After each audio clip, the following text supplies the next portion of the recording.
let's go to Steph Young first. Go ahead, Steph. Thank you, Aaron.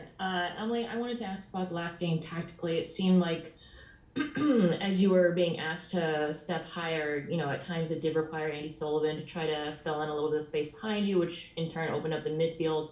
What was the discussion like between the two of you in terms of like making sure that space, didn't get exploited by Australia? And what's the discussion like going into this game?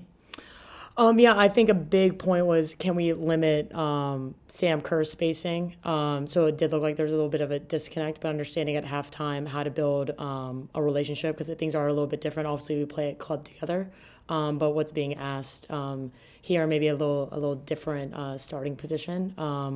But going next game, I think having a few tweaks, understanding a little bit better spacing. We might not need three people around Sam Kerr, maybe just two.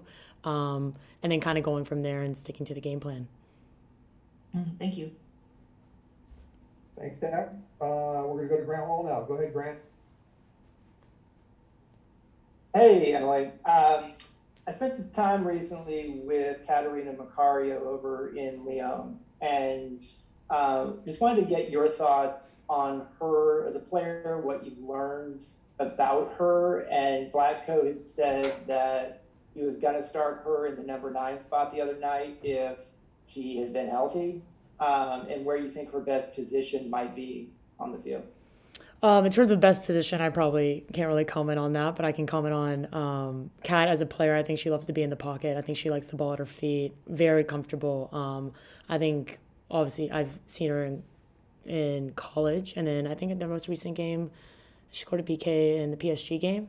Finds the ball easily, likes that flow, likes to move north, south, gets the ball in behind. I think she would have been great 9 coming down, getting the ball at her feet. I think she's comfortable in both, our midfield positions and the forward position. Would love to see her. I've only played a few games with her. But I think in terms of training, obviously technical ability, dead ball specialist. Yeah, I can only see her going up from here. But the way she wants the ball, especially in those pockets where you kind of saw in the game Australia, I think that's somewhere she would have thrived. Thanks. Thanks, Grant. No one else has their hand raised, so if there's Steph again. Go ahead, Steph. Thanks, Aaron. Just, one last one. Emily, like you said, you guys needed to tweak your spacing. We just talked to Tony Gustafsson, the Matilda's head coach, and he talked about how he thought maybe, you guys are looking for more tactical flexibility. For you guys, when you talk about that spacing in your defensive work, what's I guess I'm asking for your reaction to, the perception that you guys are looking for more defensive tactical flexibility, particularly in a game where you may not have much of the ball, but that's by design and how you're working on, your off the ball reactions, your out of possession work. Yeah, the only thing I can, when you first said that, I think Tony is an incredible coach and he put players in a very good position to pull us, keep us in, and kind of keep our defensive shape.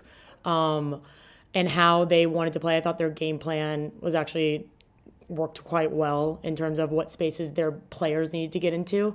Execution after that, how it ends up going. But again, in terms of the spacing, I think that's something with the new group, having people come on and only having 2 days, I think kind of to put that starting 11 together, I think it went as well as it could have gone. And I think now looking at the next, I guess it's now been 3 days and going to the next match, is how can you find those final tweaks and the final spacing to put us in that much better of a spot to win the ball.